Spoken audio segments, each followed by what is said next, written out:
Hello मेरे प्यारे दोस्तों, स्वागत है आपका मेरे चैनल में।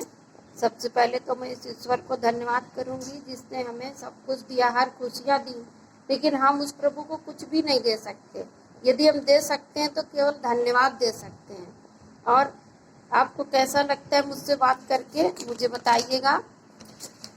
आज मैं आपसे जिस टॉपिक पर बात करने जा रही हूँ उस टॉपिक का नाम है क्रोध पर काबू।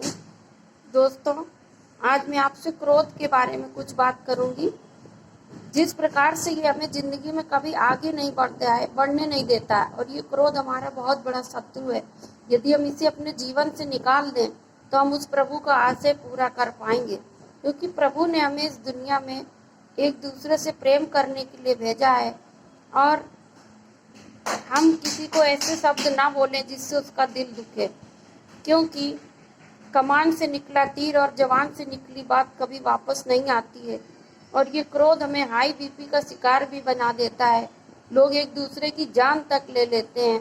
तो जब हम जानते हैं कि ये क्रोध हमारा सब कुछ छीनकर हमें बर्बाद कर देता है, तो हम इसको क्यों नहीं छोड़ देते, क्यों हम इसको अपने जीवन में लाते हैं। इसके लिए हमें ईश्वर से प्रार्थना करनी चाहिए कि वो क्रोध नामक शत्रु को हमसे हमेशा दूर रखें।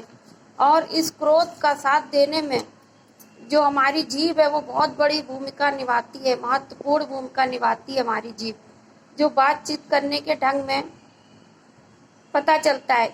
इस जीभ से हम लोगों को आशीर्वाद देते हैं और इसी जीभ से हम गुस्से में श्राप भी दे देते हैं। तो ये गलत बात है। हमें इस जीभ से, प्यारे दोस्तों, सावधान हमेशा रहना चाहिए, क्योंकि कभी भी आपने क्या सुना कि एक झरने से मीठा और खारा दोनों प्रकार का जल निकलता है? ऐसा तो नहीं है। तो फिर हम इस जीभ का गलत इस्तेमाल क्यों कर देते हैं?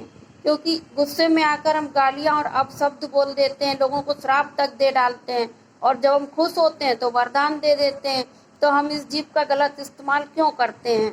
हम ऐसे शब्द ही क्यों बोलते हैं जिससे किसी का दिल दुखे और कोई अपमानित हो? हमें अपने जीभ को अपने वश में करना चाहिए दोस्तों।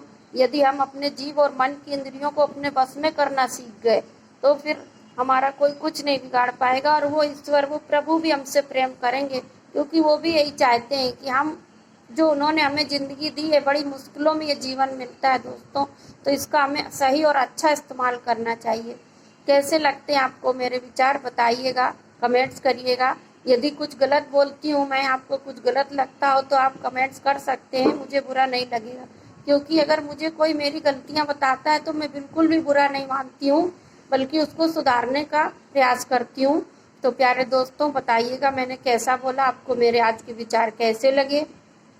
और मैंने बहुत से वीडियो डाले हैं जिसमें कुछ हंसी के भी हैं, हंसी के समाचार हैं, चुटकुले हैं, कुछ गाने भी डाले हैं, मैंने अपने विचार भी शेयर किए हैं। अगर आप नए हैं तो सब्सक्राइब कीजिए और बेल आइकन के बटन को दबाइए, जिससे आपको मेरे आने वाले सब वीडियो मिल सकें और आप देखिए, बताइए कैसा लगा आपको। वैसे मेरा साधारण है वीडियो, क्योंकि मुझे अभी किसी का सहयोग नहीं मिला, मैं अकेले ही बना रही हूँ जैसे भी बना पा रही हूँ। तो प्लीज़ आप मेरी आवाज़ पे जाइएगा, मेरे बोलने के ढंग पे जाइएगा, क्योंकि साधारण ही है मेरा वीडियो। कैसा लगता है आपको? प्लीज़ लाइक कीजिएगा। आपके लाइक से, आपके सब्सक्राइब से मेरा हौसला बढ़ेगा, मैं आपको और अच्छी अच्छी बातें बोल पाऊँगी। थैंक्स।